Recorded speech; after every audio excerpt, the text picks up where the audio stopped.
Assalamu alaikum students, class K5, subject English B. I hope you all are fine. Today is our lecture number 3 and the topic is noun, kinds of noun, active and passive voice of present indefinite tense. आज मैं आपको noun की definition करवाऊंगी, kinds of noun के बारे में बताऊंगी और इसके अलावा प्रेजेंट इंडेफिनिट के लास्ट लेक्चर में आपने ट्रांसलेशन की थी। इस लेक्चर में मैं आपको एक्टिव वॉइस से पैसिव वॉइस में कन्वर्ट करना बताऊंगी। ये सारा काम आपने अपनी नीट कॉपीज़ पर नीट एंड क्लीन राइटिंग में सारा नोट डाउन करना है, इसकी अच्छी तरह से लर्निंग करनी है। लेक्चर को बहुत ध्यान से सुनना है और समझना है। जहाँ से बात ना समझ आए वीडियो को रिवाइंड कीजिए और दोबारा से उसको सुनिए। कोशिश करें कि लेक्चर आप सुनते हुए किसी बड़े से गाइड लाजमी लीजिए ताकि जहाँ पे भी आपको कोई कन्फ्यूजन है आप उनसे हेल्प ले सकें। और पेरेंट्स से भी रिक्वेस्ट है कि वो बच्चों की अगर कोई बच्चों को मुश्किल पेश आती है तो उसमें उनकी हेल्प करें। अपने लेक्चर की तरफ बढ़ते हैं। Noun, what is noun? इसकी डेफिनेशन इस तरह से है, noun is the name of person, place, animals और थिंग्स। नाउन क्या होता है? किसी भी शख्स, जगह, किसी भी जानवर या किसी भी चीज़ का नाम नाउन कहलाता है। एग्जाम्पल नीचे देखिए, Asjad it's a name of person, Japan is the name of place, cow is the name of animal and glass is the name of thing. ये 4 वर्ड्स जो हैं किसी न किसी चीज़ के नाम हैं, तो इंग्लिश में हम इसको क्या कहेंगे? नाउन। नीचे एक सेंटेंस है, Sana bought some pencils from the shop. अब इसमें नाउन कौन कौन से यूज़ हुए हैं? अंडरलाइन आपको नज़र आ रहे होंगे, जो वर्ड्स अंडरलाइन हुए हुए हैं ये सब क्या हैं? नाउन्स हैं। जैसे सना, पेंसिल्स और शॉप, ये सब क्या हैं? नाउन्स। इसके बाद हैं kinds of noun.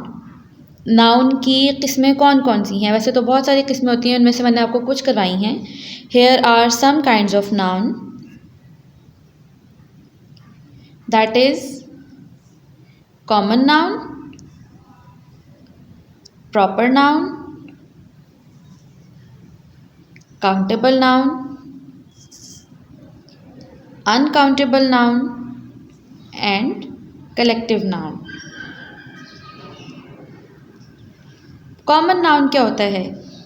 Common noun जैसे हम उर्दू में भी करते हैं इसम नकरा, आम चीज़, शख्स या जगह का नाम जो है वो इसम नकरा कहलाता है। और इसी तरह कॉमन नाउन की क्या डेफिनेशन होती है? Name of common thing, person और place is the common noun. जैसे एग्जांपल्स आपको इसमें नज़र आ रही हैं, school, pencil, lady, cat etcetera, ये सब क्या हैं? कॉमन नाउन है। स्कूल हमें एग्जैक्टली नहीं पता किस स्कूल की बात हो रही है, कॉमनली हम स्कूल की बात कर रहे हैं इसलिए ये कॉमन नाउन है। पेंसिल, हम किसी स्पेसिफिक पेंसिल के बारे में नहीं बात कर रहे इसलिए पेंसिल भी एक कॉमन नाउन के तौर पे है। यहाँ पे लेडी, हम किसी भी फीमेल को जो है लेडी कह के बुला सकते हैं, चाहे वो कोई भी हो, उनका कोई भी नाम हो। तो जब हम नाम मेंशन नहीं कर रहे हैं, जस्ट जनरली लेडी बोल रही हैं, तो भी ये कॉमन नाउन कहलाएगा। इसी तरह से कैट भी कॉमन नाउन है। प्रॉपर नाउन, प्रॉपर नाउन किसी स्पेसिफिक पर्सन, प्लेस, थिंग का जो नाम इस्तेमाल हम करते हैं उसको कहते हैं प्रॉपर नाउन। जैसे हमने कॉमन नाउन पढ़ा स्कूल, उसी को अगर हम प्रॉपर नाउन में कन्वर्ट करें तो किस तरह से होगा? Cantt public high school. अब ये एक स्पेसिफिक नेम है, एक पता चल रहा है यहाँ पे हम किस स्कूल की बात कर रहे हैं, कैंट पब्लिक हाई स्कूल की बात कर रहे हैं। So this is proper noun. Common noun में एग्जाम्पल थी एक पेंसिल की। अब प्रॉपर नाउन में देखिए उसकी एग्जाम्पल किस तरह से, रेड पेंसिल। रेड पेंसिल अगर आप जब वर्ड यूज़ करेंगे तो पता होगा कि आप कौन सी पेंसिल डिमांड कर रहे हैं। रेड पेंसिल स्पेसिफिक एक नेम है इसलिए ये भी एक प्रॉपर नाउन है। Rida and Persian cat, these are also proper noun. फिर है काउंटेबल नाउन। काउंटेबल नाउन क्या होते हैं? ऐसे नाउन जिनको हम काउंट कर सकें काउंटेबल नाउन कहलाते हैं। अपने नाम से ये पहचाना जा रहा है कि जो काउंटेबल हों, जिनको काउंट किया जा सके, वो काउंटेबल नाउन होते हैं। जैसे कि पेन एक काउंटेबल नाउन है, हम आ पेन बोल सकते हैं, मतलब एक पेन, या इसके अलावा 6 पेन्स बोल सकते हैं। क्वांटिटी हमें पता चल रही है ना, इसलिए ये काउंटेबल नाउन है। कॉइन किस तरह से काउंटेबल नाउन है, 2 कॉइन्स हो सकते हैं या 10 कॉइन्स हो सकते हैं, हम काउंट कर सकते हैं इसको भी, इसलिए कॉइन भी काउंटेबल नाउन है। और इसके एग्जांपल्स हैं books, notes, chairs, bottles, plates etcetera. ये सब क्या हैं, काउंटेबल नाउन है, इनको हम काउंट कर सकते हैं। नेक्स्ट है अनकाउंटेबल नाउन। इससे भी, इसके नाम से ये पता चल रहा है, अनकाउंटेबल मतलब जिसको काउंट ना किया जा सके।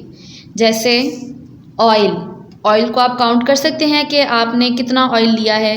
मेजरमेंट होती है, लेकिन हम उसकी जो है मेजरमेंट में जितनी भी उसकी क्वांटिटी आती है, हम उसको काउंट नहीं कर सकते उसमें कितने ड्रॉप्स यूज़ किए गए हैं, इसलिए ये अनकाउंटेबल है। इसी तरह रेन, वेदर, पेन, ये सब भी अनकाउंटेबल नाउन है, इनको हम काउंट नहीं कर सकते कि कितनी पेन हो रही है, हम क्वांटिटी तो नहीं ना बता सकते, इसलिए ये अनकाउंटेबल नाउन है। फिर है collective noun. Collective noun use होता है किसी भी ग्रुप को, किसी ग्रुप के लिए एक वर्ड यूज़ किया जाता है कलेक्टिवली, उसको हम कलेक्टिव नाउन कहते हैं। जैसे हर्ड ऑफ शीप, भेड़ों का रेवड़। अब हम एक भेड़ की बात नहीं कर रहे, या भेड़ों का ग्रुप नहीं कह रहे, या भेड़ों का ग्रोह नहीं कह रहे, उसके लिए हम यूज़ करेंगे हर्ड ऑफ शीप। इसी तरह flock of birds, bouquet of flowers, ये सब क्या हैं, कलेक्टिव नाउन। इसकी एक्सरसाइज देखें। एक्सरसाइज में है underline the nouns in the given sentences and write whether they are common, proper, countable, uncountable और कलेक्टिव नाउन। जो नीचे सेंटेंसेस दिए हैं उसमें आपने नाउन को अंडरलाइन करना था कि नाउन कौन सा है, फिर उसके आगे ब्लैंक दी हुई है, उसमें आपने बताना था कि वो कौन सा नाउन है, कॉमन नाउन है, प्रॉपर है, काउंटेबल, अनकाउंटेबल या कलेक्टिव नाउन है। एग्जाम आपको नीचे एक्सरसाइज सॉल्व नज़र आ रही है।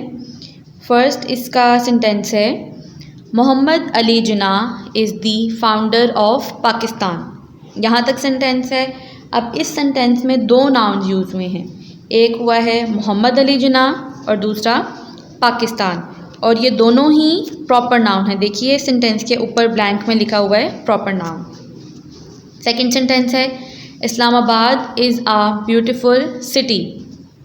यहाँ पे नाउन यूज़ हुआ है इस्लामाबाद। इस्लामाबाद प्रॉपर नाउन है, इसलिए इस ब्लैंक में सबसे पहले प्रॉपर लिखा हुआ है। सिटी भी नाउन है, हम किसी और सिटी के बारे में भी वर्ड सिटी यूज़ करके बात कर सकते हैं, इसलिए सिटी भी एक नाउन है, लेकिन सिटी वर्ड जो है वो कॉमन नाउन है, इसलिए कॉमा लगा के उसके बारे में लिखा है कॉमन। थर्ड सेंटेंस है, my father is a hard working man. इसमें 2 नाउन यूज हुए हैं, माई फादर एंड मैन, ये दोनों कॉमन हैं, कॉमन नाउन है। Number 4, the man was so scared. आदमी बहुत डरा हुआ था। इसमें नाउन यूज है द मैन और ये है common noun. Number 5, it started rain heavily. इसमें नाउन यूज हुआ है आपका रेन और this is uncountable noun. Number 6, we have shortage of water in summer. गर्मियों में पानी की हमें कमी होती है। इसमें नाउन है वाटर और ये भी अनकाउंटेबल है। Sentence number 7, give her a book. उसे एक किताब दो। Noun a book and this is countable. Books को हम काउंट कर सकते हैं, इसलिए ये काउंटेबल नाउन है। Sentence number 8, give me some coins. इसमें भी नाउन यूज हुआ है कॉइन्स और ये काउंटेबल नाउन है। Number 9, I have a bunch of keys. मेरे पास एक चाबियों का गुच्छा है। अब एक गुच्छे में काफ़ी सारी चाबियां हैं और बंच हम यूज़ कर रहे हैं काफ़ी सारी चाबियों के लिए, एक वर्ड यूज़ कर रहे हैं बंच, तो ये हमारा कौन सा नाउन है, collective noun. Number 10, he grew up surrounded by N extended family. अब इसमें नाउन यूज हुआ है फैमिली और ये भी कलेक्टिव नाउन है। नेक्स्ट हमारा है topic present indefinite tense, active and passive voice. Previous जो आपका इंग्लिश बी का लेक्चर गया है उसमें आपने प्रेजेंट इंडेफिनिट की ट्रांसलेशन की थी, उसका फॉर्मूला पढ़ा था, उसकी रिकग्निशन पढ़ी थी। अब इसमें मैं आपको पैसिव वॉइस के बारे में बताऊं। इसका फॉर्मूला होता है, जब एक्टिव वॉइस में आप सब्जेक्ट लिखते हैं सबसे पहले, पैसिव वॉइस में स्टार्ट में ऑब्जेक्ट आता है, फिर आप हेल्पिंग वर्ब यूज़ करते हैं। हेल्पिंग वर्ब इसमें यूज़ होते हैं इज़, एम और आर। 3 हेल्पिंग वर्ब्स यूज़ होते हैं according to the object. Helping verb के बाद आता है third form of verb. Verb की आप थर्ड फॉर्म या इसमें यूज़ करते हैं। पैसिव वॉइस में हमेशा थर्ड फॉर्म ही वर्ब की यूज़ की जाती है, चाहे वो किसी भी टेंस का पैसिव बनाया जाए। जब भी आपने पैसिव बनाना है उसमें आपने थर्ड फॉर्म यूज़ करनी है। थर्ड फॉर्म के बाद यूज़ करते हैं बाय, ये भी हर टेंस में यूज़ होता है। और फिर लास्ट में हमारा आता है सब्जेक्ट, जो कि एक्टिव वॉइस का सब्जेक्ट होता है, वो हम लास्ट में ले आते हैं। फिर है यूज़ ऑफ हेल्पिंग वर्ब। अब जो 3 आपको हेल्पिंग वर्ब्स बताए हैं इज़, एम, आर, इसको यूज़ हम किस किस सब्जेक्ट के साथ करते हैं। देखिए, ही, शी, इट और एनी सिंगुलर नाउन। जब हमारे सेंटेंस में ही हो, शी, इट या कोई भी सिंगुलर नाउन हो, उसके साथ हम यूज़ करते हैं इज़। आई के साथ सिर्फ और सिर्फ एम यूज़ करते हैं। यू, वी, दे और प्लूरल्स, यू, वी, दे या कोई भी ऐसा लफ्ज़ जो प्लूरल हो, उसके साथ हम यूज़ करते हैं आर। चेंजिंग्स क्या हैं? जब आपको सेंटेंस में सब्जेक्ट ही अगर आए तो जब आपने उसका पैसिव बनाना होता है, ही को हम चेंज कर देते हैं। ही जब हम सब्जेक्ट ऑब्जेक्ट की जगह पर लेके जाते हैं, ही को चेंज कर देते हैं हिम में, शी को करते हैं हर से, वी को करते हैं अस से, दे को देम, यू ही रहता है, यू चेंज नहीं होता। आई को चेंज कर देते हैं मी से। इसके बाद इसकी एक्सरसाइज है, change the active voice into passive voice. Marker से जो सेंटेंसेस लिखे गए हैं वो हैं एक्टिव वॉइस सेंटेंसेस, और जो नीचे पॉइंटर से लिखा हुआ सेंटेंस उसको हमने पैसिव वॉइस में चेंज किया है। देखिए, फर्स्ट सेंटेंस है ही टेल्स अ स्टोरी, वो एक कहानी बताता है। इसका पैसिव वॉइस क्या होगा? आ स्टोरी इसमें है हमारा ऑब्जेक्ट।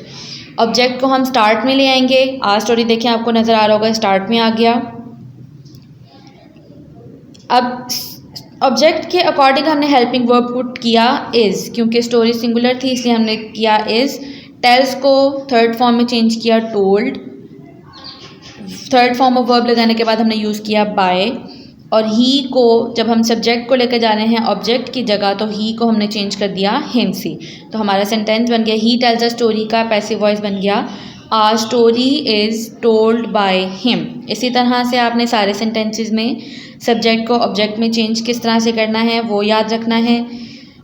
वर्ब की थर्ड फॉर्म प्लेस करनी है। वर्ब की फॉर्म लिखने के बाद आपने बाय का यूज़ करना है और फिर आपका सब्जेक्ट आ जाएगा लास्ट में, जिसको आप चेंज करके लेकर आएंगे। सेकंड सेंटेंस है यू प्ले क्रिकेट। इसका पैसिव वॉइस है cricket is played by you. अब इसमें इज़ क्यों आया? क्योंकि क्रिकेट स्टार्ट में आया हुआ है और ये सिंगुलर है, इसलिए इसके साथ हम यूज़ करेंगे इज़। थर्ड है they write letter. Passive voice इसका है letter is written by them. देखें, दे को जब हम लेकर गए ऑब्जेक्ट की जगह पे तो ये बन गया them. She drinks milk. Milk is drunk by her. I read newspaper. Newspaper is read by me. अब देखिए, यहाँ पे रीड एक्टिव वॉइस में था आई रीड। रीड की थर्ड फॉर्म होती है रेड, लेकिन स्पेलिंग हमारे सेम जाते हैं पढ़ने में, इसलिए इसकी प्रोनाउंसिएशन डिफरेंट होगी। स्पेलिंग आपके रीड वाले ही आएंगे। और आई को जब हम लेके गए ऑब्जेक्ट की जगह, आई देखें मी में चेंज हुआ है। Newspaper is read by me. We sell clothes. अब क्लॉथ्स क्योंकि यहाँ पे प्लूरल था, जब हम स्टार्ट में लिखा है तो क्लॉथ्स के साथ हम आर यूज़ करेंगे प्लूरल की वजह से। Clothes are sold by us. We किस में चेंज हो गया? अस में। They do not cook food, food is not cooked by them. अच्छा, नॉट की जगह आपने हमेशा हेल्पिंग वर्ब के बाद लगानी है, ठीक है। Food is not cooked by them, they को चेंज कर दिया हमने देम से। Sentence number 8, does Farah eat mangoes, mangoes अब क्योंकि ज़्यादा हैं, जब हम मैंगोज़ को स्टार्ट में लेकर आएंगे इंटरोगेटिव सेंटेंस में, हेल्पिंग वर्ब अगर स्टार्ट में यूज़ हो रहा है एक्टिव वॉइस में, तो पैसिव वॉइस में भी हेल्पिंग वर्ब स्टार्ट में ही यूज़ होता है। आपने पहले ही देख लेना है कि आपका ऑब्जेक्ट क्या है जो सब्जेक्ट की जगह पर आएगा, उसके अकॉर्डिंग आपने हेल्पिंग वर्ब को पुट करना है। मैंगोज़ क्योंकि प्लूरल थे इसलिए उसके साथ आएगा are mangoes eaten by Farah, और एंड पे आप प्लेस करेंगे क्वेश्चन मार्क। जब इंटरोगेटिव सेंटेंस होता है, चाहे वो एक्टिव वॉइस हो चाहे वो पैसिव वॉइस हो, क्वेश्चन मार्क आपने हमेशा लगाना है। यहाँ तक आपका आज का लेक्चर था।